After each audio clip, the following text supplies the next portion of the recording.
But the Tomahawk thing is really crazy. And in the United States, you have all sorts of media outlets saying, Trump is denying Zelensky a potentially game-changing weapon, and, utterly false and utterly ridiculous. It's not a game-changing weapon any more than all the other weapons that were said to be game-changing weapons have not changed the game. We've heard the same thing when the Ukrainians asked for HIMARS, when they asked for Patriot systems, when they asked for attackums and F-16s.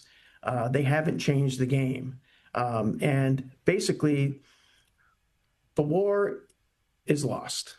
And the sooner that the Ukrainians come to this realization, the better off they'll be. And Putin seems to me to have a reasonable deal in place. Ukraine cannot join NATO, but Ukraine can join the EU. That seems absolutely a fair bargain to me. But they also have to concede land. Of course they do. But again, the land that they will be ceding, they themselves have been attacking since 2014. The Ukrainians are being a bit disingenuous here. They want the they claim to want the land in the Donbass, eastern Ukraine, but they don't want the ethnic Russian citizens on that land. So they've been doing everything that they can to disenfranchise those people for the past 30 years. So it's time to be honest.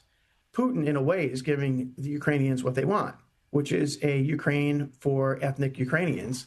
And that would be a way to get rid of, which they've wanted to do, the ethnic Russians. It's not something that is often said in public, but it happens to be the truth.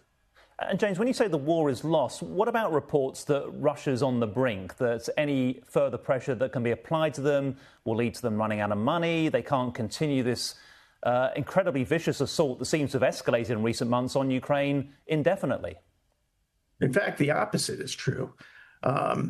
My sources tell me that the ratio of Ukrainian to Russian dead is 36-1.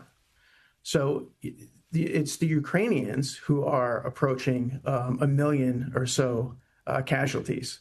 The numbers that people are told by the mainstream media in the United States, particularly the New York Times and the Washington Post, bear about as much resemblance to reality as the numbers that the government told Americans what was going on in the Vietnam War.